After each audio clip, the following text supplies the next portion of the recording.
Hi everyone, I'm Matthew Francisco.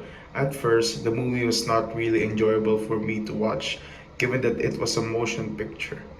It was difficult for me to pay attention to the 1980s films since like the chick flick romantic comedy since science fictions and recent films. But when I saw that Vilma Santos was a part of the movie, it was portraying the main character, I made the decision to watch and pay attention to The Sister Stella L, a film that demonstrates how different society treats people depending on their rank. According to the Marxist theory, which is I found in the internet,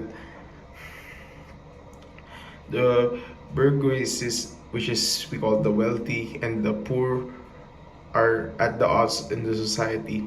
The opposition to the capitalism began when Marxist thought first emerged as I watched the movie, which is based on Prof. Nick Strong's fourth cinematic values.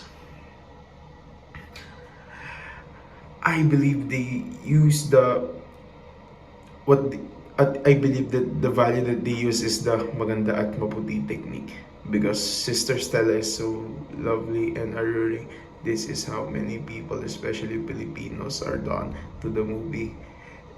Then revended the movie despite the tale of a nun who unintentionally hurled into a riot of angry employees against a nearby oil firm. She became increasingly engrossed in the activity and made the decision to quit her job at the convent in order to support the workers in their struggle against the unjust and the harsh employer. Putting her newfound knowledge to use, the movie was excellent and captivating.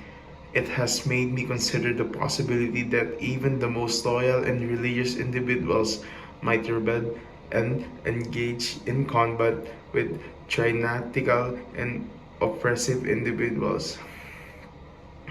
Priests and hands, on the other hand, in my opinion, would rather remain their convents and continue to pray for the issues facing their communities or the country as a whole.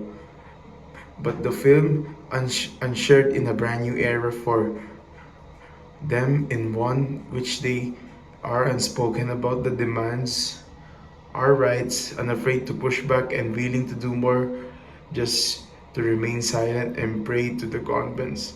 They are now willing to stand up for the people and the church. In the final moment, with the Sister Stella discussing the strategy, is the best sequence for me. The church is represented by Sister Stella Legaspi and the individuals who fight against the injustice and corruptions. Senators, governments, and representatives by Janet Lim A. Napoles. I just found that in the internet. I decided to put it.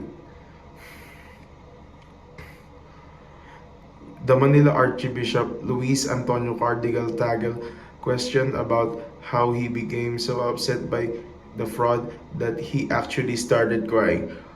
Archbishop Tagle has since expressed the concerns was taking part of the process against support parliamentarism. Said that and engaging describes the film. I now know about the prospects that even the most devoted and righteous people would rebel and fight against the unjust and fair.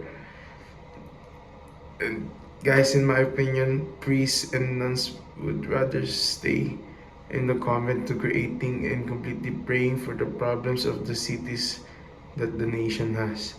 The movie pretended the movie presented them with a brand new era, which in one moment are outspoken about their rights and inspiration, and women that aren't unafraid to speak for themselves, as well as a day when they'll do more than just remain their convents and pray.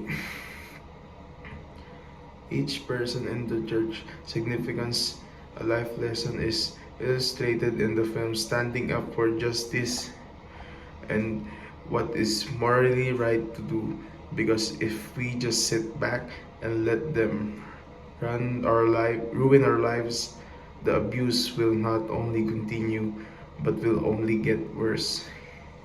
Each and every one of us has the right to fight against abusive people continue to appear in ways that we couldn't predict. What do you think?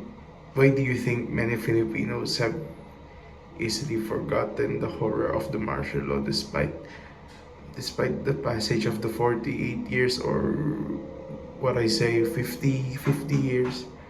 Filipino are still plagued by the atrocities of the martial law. People have been left scared and unable to forget the deaths and disappearance of family members during the time in 1972.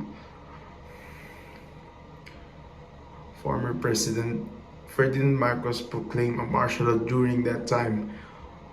According to the history books, that is the website, people in the Philippines who live under the martial law for 14 years endured the hardship that people in the 1990s and 2000 have never known.